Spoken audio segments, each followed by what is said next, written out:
चलिए दोस्तों, आज पेडागोजी के अगले क्रम में आपको अध्यापन विधियों, शिक्षक विधियों और सिद्धांतों के बारे में बताने का प्रयास करेंगे। देखिए, यूपी टेट की परीक्षाओं में एक एक नंबर के क्वेश्चन सिद्धांतों से अवश्य आते हैं। इस वीडियो में मैंने उसी को कवर करने का प्रयास किया है जो प्रतिवर्ष आपके सामने परीक्षा में देखने को मिलते हैं जब आप यूपी टेट का पेपर देने जाते हैं।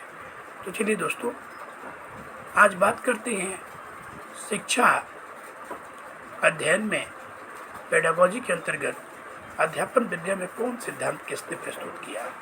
तो एक तरफ है शिक्षक की विधियाँ और दूसरी तरफ है विचारक, यानी शिक्षा की विधियाँ और सिद्धांत या उसके विचारक या जन्मदाता या उस सिद्धांत को प्रस्तुत करने वाले प्रणेता। तो सबसे पहले प्रादेशिक विधि को शिक्षा मनोविज्ञान के क्षेत्र में हरिवर्सन ने प्रस्तुत किया था और इस सिद्धांत को पंचपदीय सिद्धांत के नाम से भी जानते हैं। दूसरी बात है बिनेट योजना, इसके प्रस्तुतकर्ता थे कार्लटन, ये बुद्धि से संबंधित है। ब्रेल पद्धति जैसा कि जानते हैं आपकी अंधों से जुड़ी हुई एक लेखन प्रणाली है। लुई ब्रेल ने प्रस्तुत किया था, ये फ्रांस के रहने वाले थे। बेसिक शिक्षा महात्मा गांधी ने प्रस्तुत किया था, वर्धा नागपुर से इसको आरंभ किया गया था। प्रक्रिया विधि कम्युनिस्ट महोदय का है। अब जहाँ तक महत्व है अन्य बातों में, तो कभी कभी पूछता है कि शिक्षा में मूर्त का अर्थ क्या है। तो मूर्त का अर्थ है प्रत्यक्ष, यानी जो सामने है, और शिक्षक की विधियों के सिद्धांतों में अमूर्त का अर्थ क्या है, तो उसे अप्रत्यक्ष विधि कहते हैं। यहाँ प्रत्यक्ष और अप्रत्यक्ष विचारक नहीं है, बल्कि इसको मैंने संक्षिप्त में बताने का प्रयास किया है। वर्कशॉप विधि से हमारा तात्पर्य है प्रयोगात्मक कार्य, ये भी विचारक का नाम नहीं है। ये प्रयोगात्मक कार्य को वर्कशॉप विधि कहते हैं, जिसमें बच्चों के माइंड को शार्प बनाया जाता है, उनकी कमियों को प्रयोगशाला में ही देख लिया जाता है। अब अगला सिद्धांत है या शिक्षा की विधि या सिद्धांत है प्रोजेक्ट विधि। प्रोजेक्ट विधि के प्रस्तुतकर्ता अमेरिकी शिक्षा मनोवैज्ञानिक किलपैट्रिक थे। अगला है किंडरगार्टन पद्धति। बहुत लोग इसे किंडरगार्टन भी कहते हैं, जो उचित नहीं है। इसका सही नाम किंडरगार्टन पद्धति ही है, जिसके प्रणेता अमेरिकी शिक्षक मनोवैज्ञानिक F.R. फ्रोबेल थे। मॉन्टेसरी शिक्षा डॉक्टर मारिया मॉन्टेसरी ने प्रस्तुत किया था, ये इटली की रहने वाली थी। किंडरगार्टन पद्धति और मॉन्टेसरी शिक्षा भारत में काफ़ी लोकप्रिय है। आपने नाम सुना होगा कि मेरा बेटा मॉन्टेसरी में पढ़ता है या मेरा बेटा UKG LKG में पढ़ता है। तो दरअसल ये नाम फ्रोबेल और मारिया मॉन्टेसरी के नाम पे ही पड़ा है। डाल्टन पद्धति कुमारी मारिया हेलन पार्क ने प्रस्तुत किया। ये यूनाइटेड स्टेट ऑफ अमेरिका के रहने वाली थी, जिसको हम लोग अमेरिका या उत्तरी अमेरिका कहते हैं। अगली विधि है प्रश्नोत्तर विधि।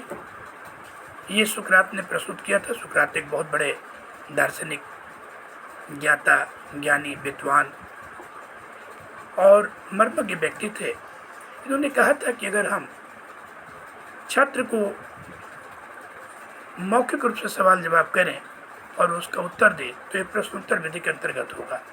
दरअसल ये प्राचीन पद्धति है पठन पाठन की, ठीक वैसे जैसे भारत में गुरुकुल पद्धति हुआ करती थी।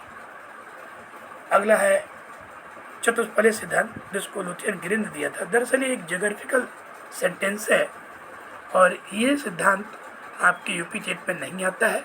चूँकि मैंने लिख दिया था तो मैंने बता दिया, आप पढ़ें या छोड़ें आपके ऊपर निर्भर करता है। सूझ का सिद्धांत कोहलर ने प्रस्तुत किया था। अचानक जो सूझ हमारे मन मस्तिष्क में आती है उसको इंसाइट कहते हैं। जिस प्रकार चिंपैंजी सुल्तान को केलों को देख करके तथा पिंजरे में बंद होने के बावजूद भी दो स्टिक को आपस में जोड़ने की प्रेरणा मिलती, अचानक सूझ आया था। तो कोहलर ने कहा कि कुछ ऐसे भी समस्याएं होती हैं जिसे हम बच्चे के सामने रखें और खुद करने दें तो उस समस्या के समाधान तक पहुंचता है। अगला है बहिर्दर्शन विधि। इसके प्रमुख शिक्षा मनोवैज्ञानिक ज्ञाता थे वाटसन महोदय। इनको व्यवहारवादी शिक्षक भी कहा जाता है। अगला है प्रश्नावली विधि। ये वुडवर्थ के विचार है और वुडवर्थ ने प्रश्नावली विधि में एक लिखे लिखाए फॉर्मेट पर अपने प्रश्नोत्तर को देने का प्रयास किया था। दरअसल शिक्षा मनोविज्ञान के क्षेत्र में मनोविश्लेषणवादी जो लड़के लड़कियों के ऊपर हर एक बात में सेक्सोलॉजी से जोड़ के देखते थे, उनका नाम था सिगमंड फ्रायड। और इसको आगे बढ़ाने का काम जुंग ने किया था। इनको शिक्षण परिस्थिति के रूप में एक दूसरे के आकृष्ट में आने वाले छात्र छात्राओं के ऊपर मनोविश्लेषणात्मक प्रस्तुतिकरण का जन्मदाता कहा जाता है। ये क्वेश्चन बार बार रिपीट होता है, इसलिए इसे ध्यान से समझ लें। इन्होंने ही ईड, ईगो और सुपर ईगो की बात की थी। अगला है जीवन वृत्त शिक्षा पद्धति या सिद्धांत। इसमें होता क्या है कि एक व्यक्ति से जुड़ी सारी बातें लिख ली जाती है और उससे सवाल जवाब किया जाता है। इसमें टैडमैन ने अग्रगण्य भूमिका निभाई थी, इसलिए टैडमैन ने जीवन वृत्त सिद्धांत प्रस्तुत किया था शिक्षा के क्षेत्र में। ये व्यक्ति के केस स्टडी करने में काफ़ी फलदायक होता है। और अंत में प्रयोगात्मक विधि है।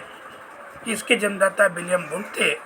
कहा जाता है कि जर्मनी में सबसे पहले शिक्षा मनोविज्ञान को और उसकी प्रयोगशाला को स्थापित करने का प्रयास किए थे। इसलिए हम कह सकते हैं कि उपयुक्त तो सभी सिद्धांत भले ही एक एक नंबर के क्वेश्चन है, लेकिन आपकी यूपी की टीट के लिए ब्रह्मास्त्र साबित होगा। मित्रों, मैं अगले वीडियो के साथ बहुत जल्द प्रस्तुत होऊंगा। तब तक इसे आप अध्ययन अध्यापन करते रहें और अनेक छात्र छात्राओं तक मेरी बात पहुंचाएं ताकि उनको लाभ हो। और अगर मैं आपके शिक्षा में सफलता में भागीदार बन सकूं तो मुझे बेहद खुशी होगी। धन्यवाद। जय हिंद।